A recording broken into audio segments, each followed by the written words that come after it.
Alors, je voudrais revenir sur un sujet récurrent qui est inscrit dans le débat actuel sur le budget et sur surtout la question des retraites, les retraités. Faut-il faire payer, faut-il faire cracher au bassinet les retraités? On parle bien toujours, et j'en suis persuadé, je parle en leur nom, de gens qui suggèrent cette idée. On parle des retraités les plus riches, que ce soit bien clair, pas des petits retraités qui sont très nombreux. Alors on va fixer un seuil, hein, et c'est un débat qui intervient souvent, entre 4 500 voire au-delà de 5 000 euros.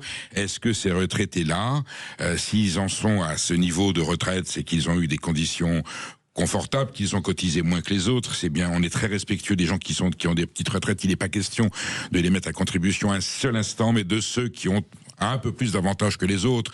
J'ai rencontré un jour un fonctionnaire à la retraite qui me dit: je touche 12 000 euros de retraite par mois. Voilà, il est normal que, vu les avantages qu'ils aient eus, est-ce qu'ils peuvent participer aussi à cet effort national pour assurer la retraite de ceux qui vont arriver derrière eux, puisqu'on sait qu'il va y avoir moins de cotisants pour des raisons démographiques.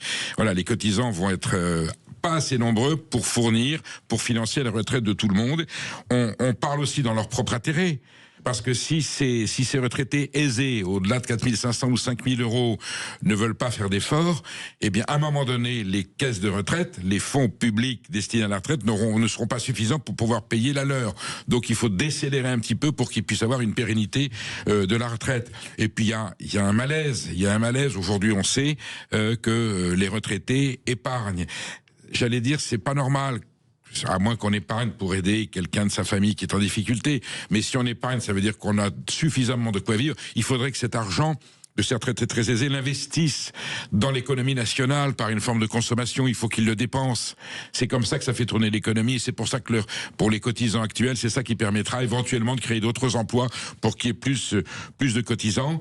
Puis n'oublions pas que dans ce décompte très précis, on ne jette pas l'anathème sur les fonctionnaires, mais ce qui coûte cher à la collectivité au financement de la retraite, c'est la retraite des fonctionnaires, pour lequel on a le plus grand respect, mais aussi il y a beaucoup de hauts fonctionnaires qui repartent avec des retraites conséquentes. Ça, c'est directement sur les fonds publics, au contraire du privé avec l'organisme Agirc-Arrco. Ce sont des gens qui ont cotisé et qui touchent les cotisations qu'ils ont cumulées.